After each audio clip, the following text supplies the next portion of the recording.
We have our final two sessions of the afternoon. We're in the home stretch, all right? So this next panel, it doesn't get any bigger than this as far as global brands go. We're going to be joined by American Express and Barclaycard here to discuss building a culture of compliance. Moderating today's panel is Po Yi. Po is a partner at Venable. I know many of you in the audience are familiar with Po and are as excited as we are to have her take us through this discussion. So I'll turn it over to the group. Come on up.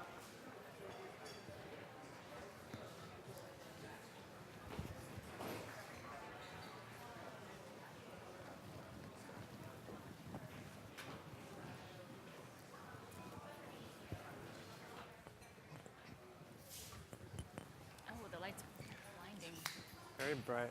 Yeah. How do we turn these on? I don't know. I think they're automatically. Is there anything we can do about this light? It's sort of blinding.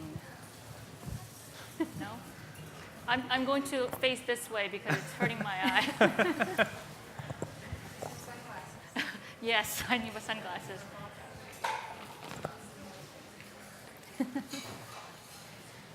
Okay, shall we get started? Good afternoon, everyone. My name is Po Yi. I'm a partner in the New York office of Venable. I'm a lawyer. I'm the only lawyer in this panel.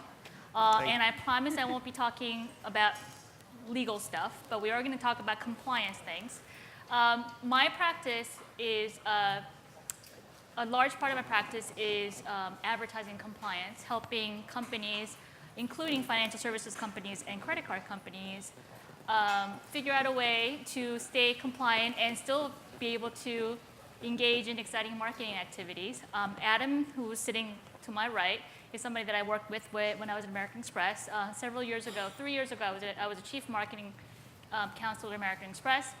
And I was fortunate enough or unfortunate enough to go through the whole Credit Card Act situation and working with marketing people to figure out the best way to comply with the Credit Card Act. And now I'm on the outside, and I get to actually talk to Adam and talk to Laura about what happened, what's happening since 2009. So with that, I'm going to have Adam and Laura introduce themselves. Hi, everyone. Adam Sobel. I'm currently the Vice President of Marketing for our consumer products at American Express. I've been there about 10 years in a wide variety of roles, and what we're going to be talking about today with Po, I was one of the heads of figuring out how to implement a lot of the impacts from the Card Act and the effects on the business. So I'm looking forward to talking about it. Thank you. Good afternoon, everyone. My name is Laura DeGraff, and I'm Vice President of Digital Acquisitions at Barclaycard. I've been there for about 5 years. Prior to that, I worked in e-commerce retail, so it was a big difference for me going from e-commerce over to a financial product.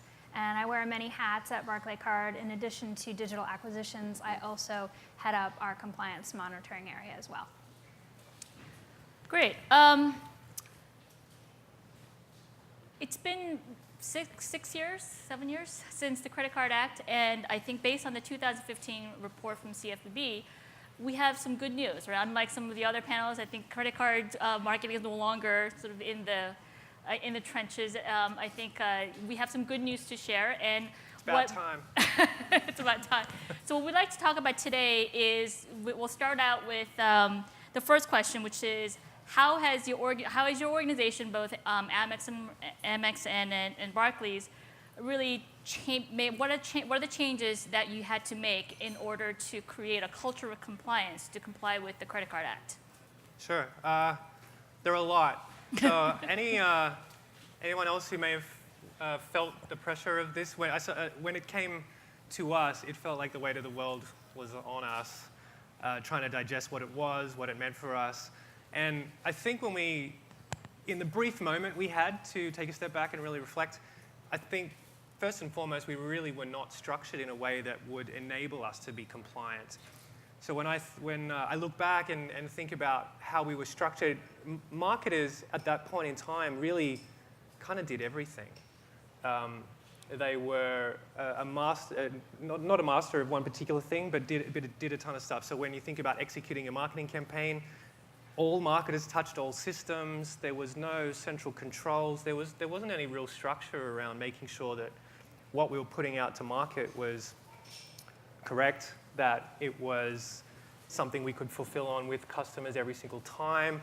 So the biggest change really was around thinking through how to restructure it. And it was a long process. It was something that took years, basically. We're still refining it today. But what really resulted out of that were the creation of specialized and specialty functions to be able to carry out specific tasks to make sure we had every chance of putting things to market that were right. So marketing went from doing everything to just being strategic marketers, thinking about strategy for your marketing campaigns. There was the creation of a brand new services organization who were the ones who specialized in interacting with fulfillment systems and navigating execution processes. There was the creation of additional compliance teams to be able to focus on specific specialities, like specific parts of the Card Act or specific products. And so what has eventuated is a completely different looking organization to what it was prior to the Card Act coming out. And I think it's been painful, as a lot of change is, as most change is, but it's proved to be, I think, very effective. I think the other thing that was difficult, which we've seen evolution over time, is just educating marketers on exactly what is the Card Act, what do things like UDAP, everyone familiar with UDAP? Yeah, I see some nods. Educating marketers what that was, because it's a fairly gray, ambiguous thing. Lots of training, lots of new policies, lots of reinforcement of that type of stuff. So that's been a long journey, which required a lot of thought. And as people kind of stayed in their roles and relearned how to do what we were asking them to change, they became okay at it. Over time, it became second nature to them. As they've moved on to do new things and new people have come into those roles, they've been able to start with a clean slate. So I think gradually, culturally, over time, it's changed for the better. And I think the third thing that I would say is we really didn't have frontline process controls or monitoring. And so we implemented fairly robust, not right away, but they've evolved over time, processes where all of any process within marketing or within the company that potentially can touch a customer, so that could be marketing collateral, it could be customer service, it could be any interaction that we have with a customer, there's very robust process point monitoring and testing to make sure that everything's working as it should. And a great thing about that we did was we gave accountability for the success of that to the business leader and the business owner versus a compliance function, which really makes them have skin in the game and be accountable for it working properly as well. Laura? At Barclaycard, we had only been in the US market since 2004, so we were fairly new to the market when all of this happened, and certainly was a big shift for us. I wasn't at the bank at the time that the act came out, but we were still reeling from it when I joined in 2011 and trying to figure out how can we re-enter the market with products that make sense with this new act, having to completely change a lot of our products, how we were messaging them, a lot of our creative, and a lot of our processes, and trying to figure out how to keep marketing, compliance, legal, and communications all in sync and get everyone comfortable with what we were doing. Starting in 2011, we really started to try to expand a bit more, get back out in the market again, and getting everyone comfortable with all these new digital channels that we had never tried before, and how were we going to enter them and stay compliant and have everyone not be shaking in their seat that something was going to go wrong. So I think it was just a question of getting everyone comfortable with that and making those changes.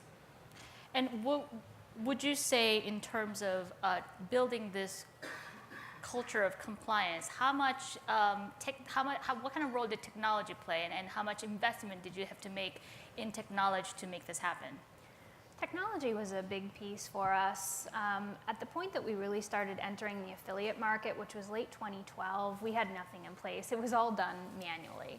And affiliates didn't necessarily have the best reputation at the time because of what had happened prior to 2007, 2008. The bank wasn't necessarily interested in re-entering that particular marketing channel, but we wanted to give it a try again. And at the time, back in 2013, the ask was, well, can you just check these sites every day manually and make sure everything looks great? And I'm thinking, sure, I have nothing else better to do than look at a couple hundred sites every day, no problem.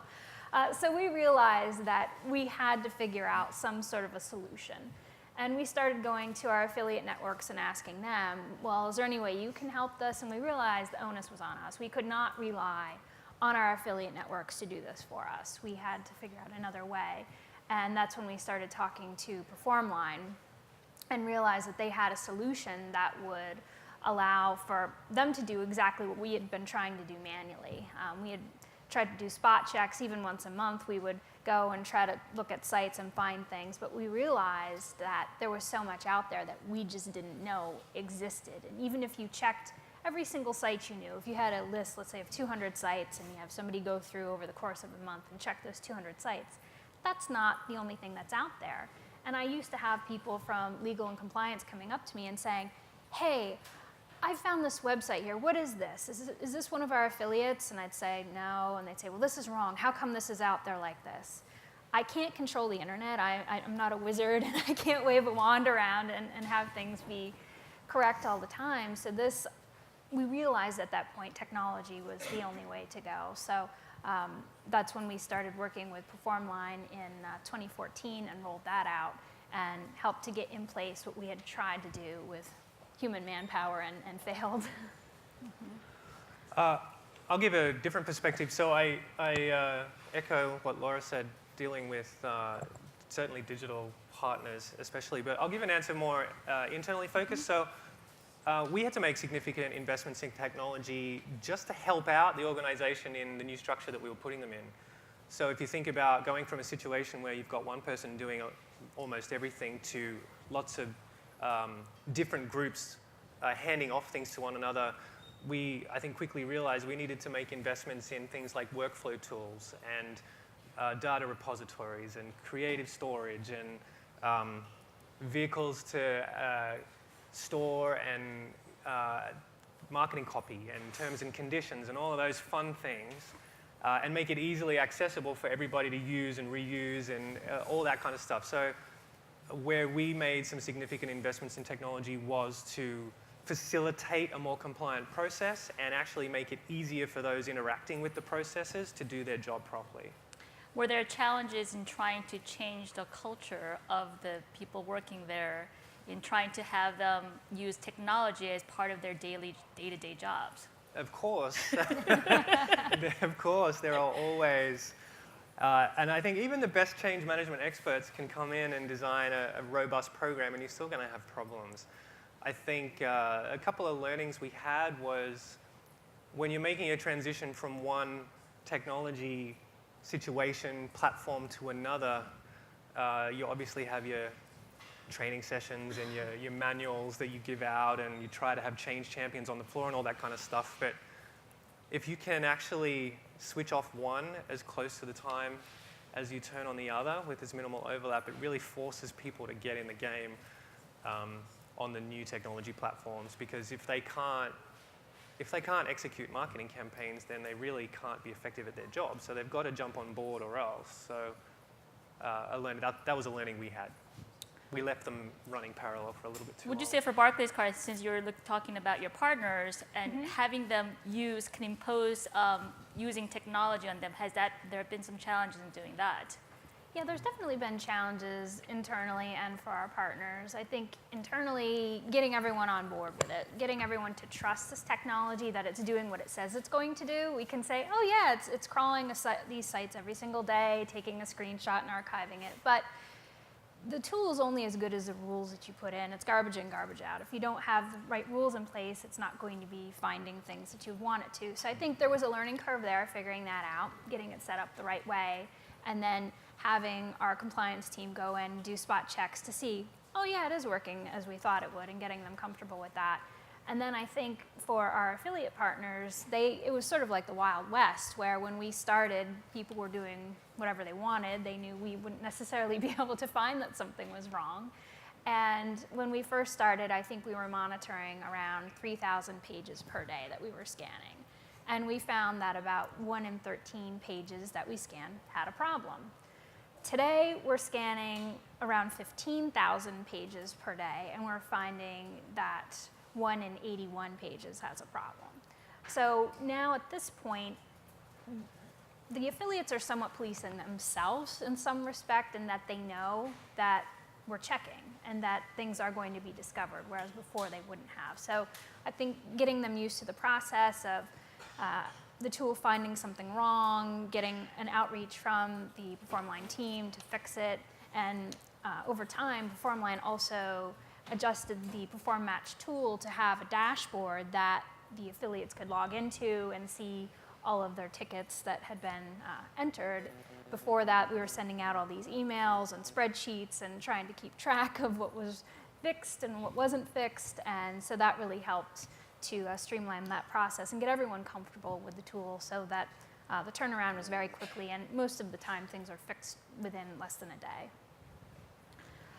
One of the, I think, challenges of marketing is that the marketing messages are constantly changing. One, because your business needs change, you have new products, you're doing new offers, everybody's doing offers. And plus, I think the legal and the compliance environment, regulatory environment is constantly shifting. And that, of course, results in you having to redo your marketing and making sure that you update the terms of your marketing collateral. So what are some of the best practices you can share with everyone here about making sure that when you're working with, there are internal challenges, but there are, of course, much more external challenges, working with your co-brand partners, working with your affiliate partners, just working with the media to make sure that you're getting the right message, not wrong, old message, but right message out there. What are some of the practices you can share with us? Sure. So I talked already a lot about having the right processes, having the right checkpoints. Obviously, with this, you have a much larger set of eyes, more approvals, more people opining, all that kind of stuff. But the reality is you can't control everything, and you can't get an approval on everything right before it goes to market. And I think I'll give you a particular example around what we do with our co-brand partners. So we have channels that we own and we run and we execute marketing through that. And then our partners also have their own channels which they execute marketing through. Now, we can do our best job to try to make sure that everything is right, everything is accurate. We've signed off on it, compliance has signed off on it, legal signed off on it, everybody's okay with it. But when you hand it over to the partner, you all of a sudden lose control. And what if they make a change? What if they throw in an additional piece of information? So that's outside of our infrastructure, so we don't have control over that. So some of the things that we've done, or the tactics that we've taken, are we have put stipulations in our contracts with them that they have to meet compliance requirements and what those requirements are. We've also put in post-launch checks or verifications. So if a partner puts something out into the market, we have a process step where they have to submit it to us, or we can go live to where that asset is, and we do a verification there. And if there's something non-compliant with it, or something has changed that we don't like since the last time we saw it, then the partner has to pull it down. So it's out in the market for a very limited time. And then, of course, there's penalties associated with any kind of activity that is non-compliant or anything like that we put upon our partners, which gives them incentive to do the right thing by us, but more importantly, the right thing by the customer. Mm-hmm. And for Barclays Card, I think you shared some of the best practices previously, but Sure. One thing that's really helped us a lot of the affiliate networks we work with are now using an API feed with our offers, which really helps a lot because the affiliate sites can't modify the content, which helps to make sure once it's updated, everyone gets the update at the same time, so that certainly helps a lot. And another thing that we've done is with all the monitoring that we're doing, when we are finding sites that are not compliant and that have several strikes against them. Obviously, everyone makes mistakes, but if we're noticing that sites are just over and over again having issues, we will remove them from our program, and we'll typically let all the networks know that this particular site is in violation. And I really think that's helped to clean up the industry a lot, where other issuers will let other issuers know, hey, this particular site is doing this, which isn't in compliance. And I think it really has helped to weed out a lot of the bad eggs that, if you go back a couple years ago, were getting away with things, and now they're no longer even in the game. Most of the networks and the issuers just will not work with them. So that has really helped. I think that what we've seen today is the sites that we work with, they understand what is required of them. It's the same thing for every single issuer, where we are all doing the same thing as far as requirements with disclosures and what type of information they can and cannot write about, the types of terminology they can't use in an article if they write about us, and it's just old hat to them. It's just something that they do every day. It's not that challenging for them because they are so used to it, so it makes it easy when everyone has the same consistent types of requirements. We beefed up our program terms pretty aggressively to make sure that we did have a lot of rules in there, similar to what Adam said, where they know if they're in violation, they're going to be kicked out of the program. It's in black and white. There's just no questioning it. So I think that has helped a lot as well. I'm just going to ask a little bit of a follow-up question about the fact that you seem to both have a lot of processes in place right now after all these years, and everybody seems to be comfortable with that. But that does sort of add many different layers that will kind of slow down the marketing. And I'm sure, and as a lawyer, I've heard this over and over again. We needed this yesterday, but you're holding it up. Yeah. We can't launch this campaign, which should have launched 5 days ago. Yeah. So that I think, from my perspective, must be a huge challenge for you. Can you talk a little bit about how to sort of help create the efficiency so that you're not slowed down, bogged down by having added all these layers? Yeah. So I don't think we've got there quite yet, to be honest. When the CARD Act came and everybody's mobilizing everything, what do we need to do? Holy shit, like, let's just throw everything at it, make sure we're compliant, let's have coverage everywhere.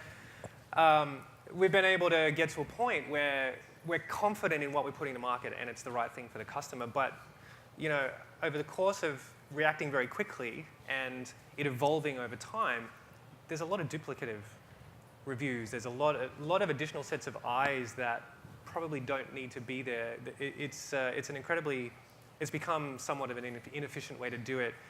I think as we continue on this journey, there's going to have to be a swing back from super buttoned up, completely on top of everything, to what's the right balance of compliance and oversight.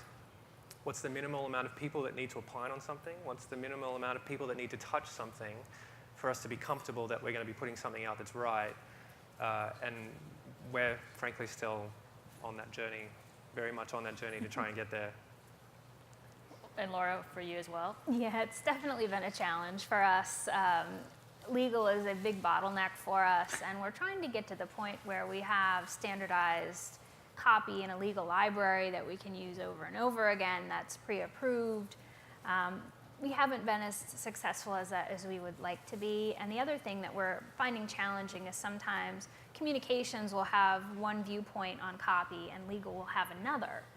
And you could have two different attorneys look at a piece of copy and they would both give you different feedback. So that's something that we're finding challenging as well, to get consistent feedback, because we could submit something today, one attorney would see it, give us a piece of feedback, and then a week later submit it as an FYI to say, here's the landing page and here's what the Google ad copy is going to say. And they would start to mark up the landing page again, even though that wasn't what we wanted them to look at. So that's been a challenge, just getting everything consistent so that it's not changing every single time, because every time you do change it, there's not just one thing that has to be updated. There are several things, and every time you update something, there is a risk that somewhere out there, there's some old copy, old content that you missed that you didn't think about. So that's what I always try to tell everyone, that let's change the minimum amount that we need to, because we're going to end up having more compliance violations out there because there's going to be some copy